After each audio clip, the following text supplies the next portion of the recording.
So we have exciting news today. Today was the first official plant day of Johnson Branch Farm. I remember a few weeks, maybe a week and a half ago, I stood outside the greenhouse and just simply said, Lord, I need this spot tilled.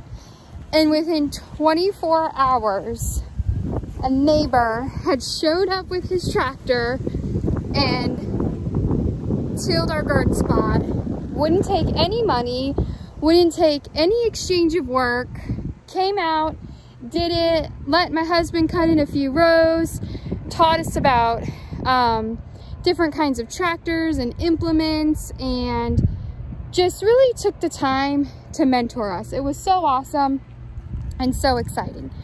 So I'm super disappointed because I did not get video of the first plants going in the ground. My kids, I do all of my videos on my iPhone, and my kids left my phone in the side-by-side in the sun and it overheated. So I didn't get to film any of it, but I'm going to show you what's out here and what we've got going on so far. About half a row of cilantro in the ground. I've been hardening these off for a couple of days, and yeah, they're actually perked up. They're doing really, really good.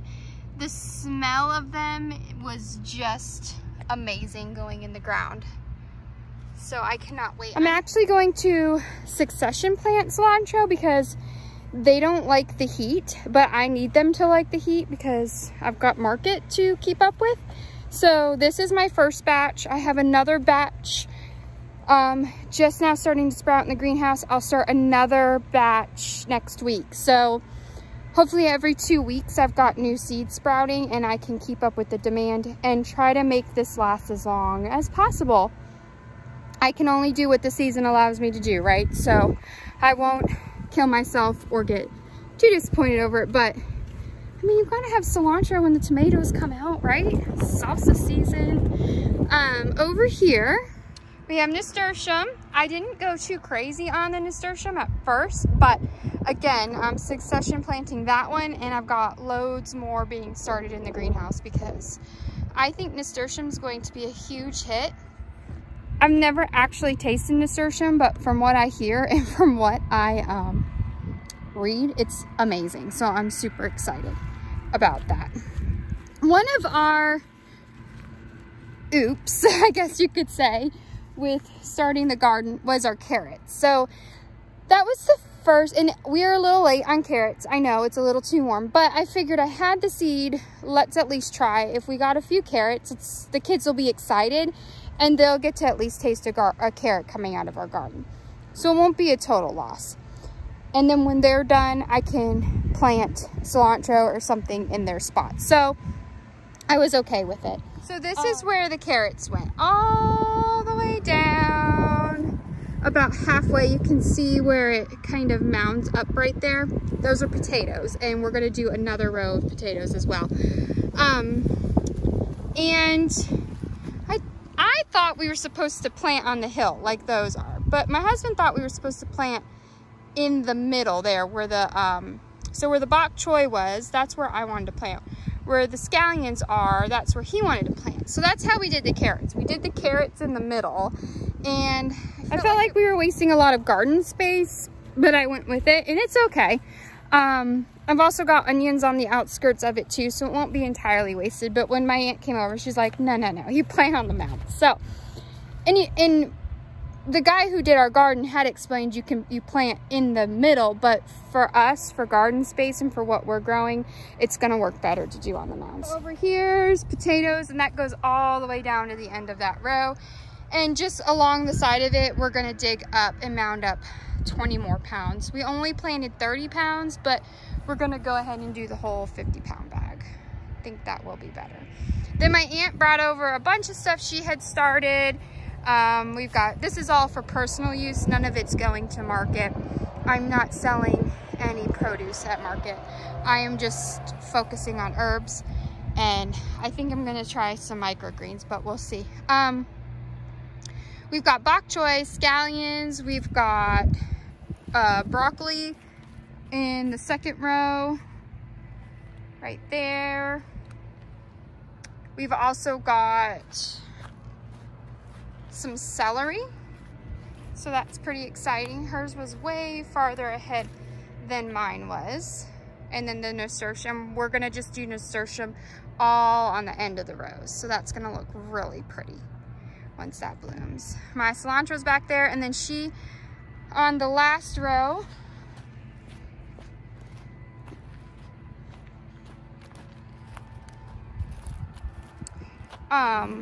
brought over some fennel. This will not be going to market because I did not start it. She started it, and I'm not going to sell anything she brings me. Out here, so tomorrow I'm going to put this sage in the ground.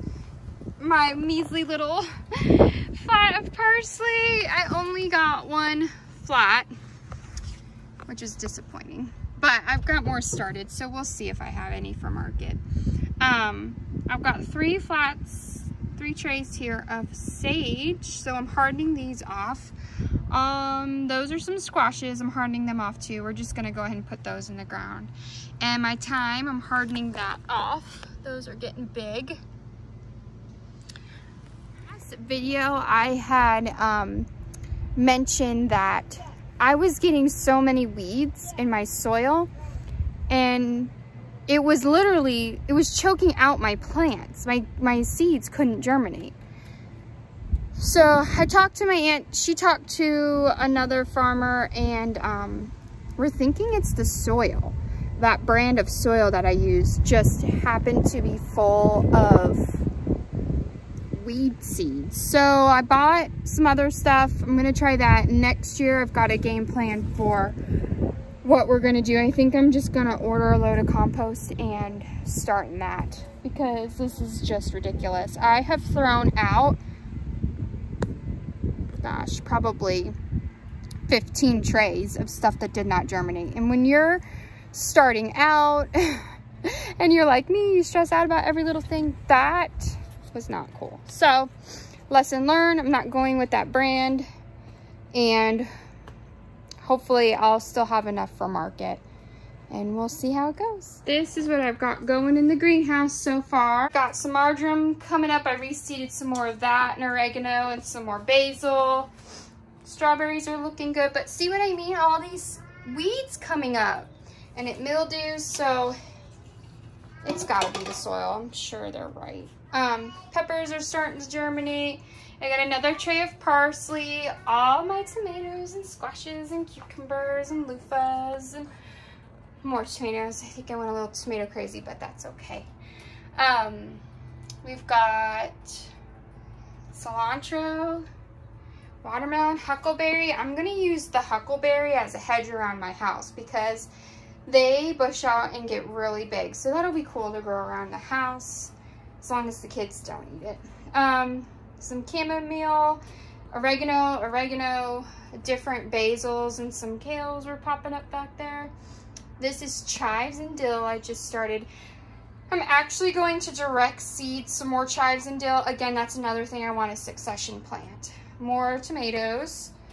Got some rosemaries that I've been clipping and starting, because my rosemary just takes forever to germinate, so I'm trying to get a head start on that. Micro tomatoes, all the basil, I wish you could smell it.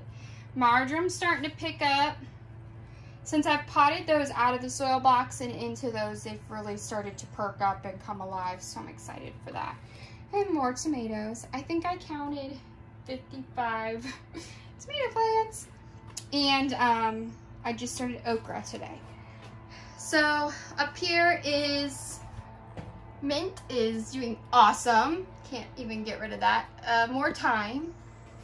These are the rosemaries I started from seed in the beginning of March. So yeah, you can see why I went with the little seed, the little plants. Just because those take so long. Has the whole COVID thing changed our plans? Did it affect us in terms of the garden and the farm? And honestly, for me, it confirmed what I had already been feeling. for years now, I have had this unexplained, deep down desire to grow and raise our own food. It really started when I began having children, and you start really paying attention when you are entrusted with the care of another person, and that person is relying on you to do the best for them. And it really started making me question what I was putting into our bodies and putting on our bodies. And it's all just kind of stemmed off of that. So before we moved to Georgia, when we lived in Florida, I would do small gardens here and there, but it never really produced much. I think I got some zucchinis and tomatoes, but it was enough to keep me going back for more. We did chickens, we got eggs, we raised turkeys for their meat. And it was enough to keep me going back for more.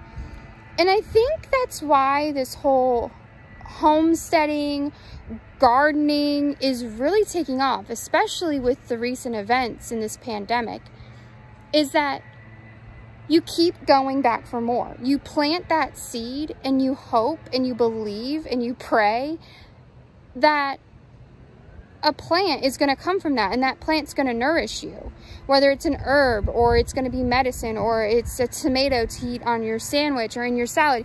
You have faith that when you plant that seed, it's going to grow something. And if that seed doesn't, you have faith and know that, well, that one didn't germinate. I know another one will. So you plant more than one, or you plant again, or you come back next year. And this society, this country, this world is looking for that hope.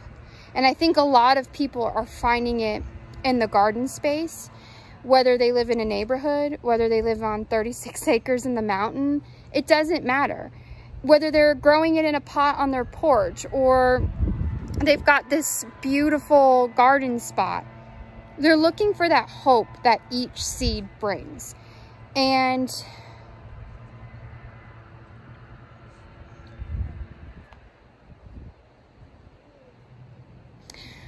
I waited and I prayed and I begged God for these moments.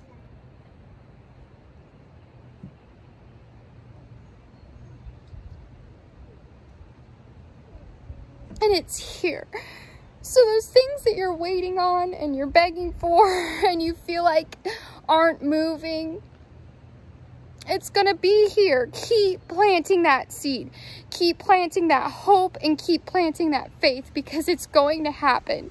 It took us years to get to this point. We sold our home and moved up here 3 years ago, and we're just now to that spot that I've been so desperately wanting and needing us to be in. God is still in control over this situation. God is still in control over your situation. So as long as there's breath in our lungs and dirt on this earth, we still have hope in Him.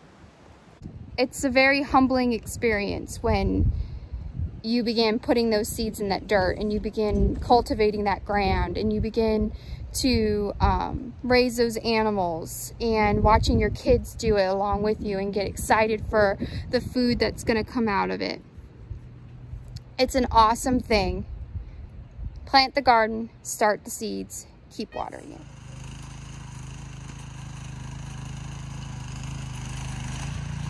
We just got him from this Gracie.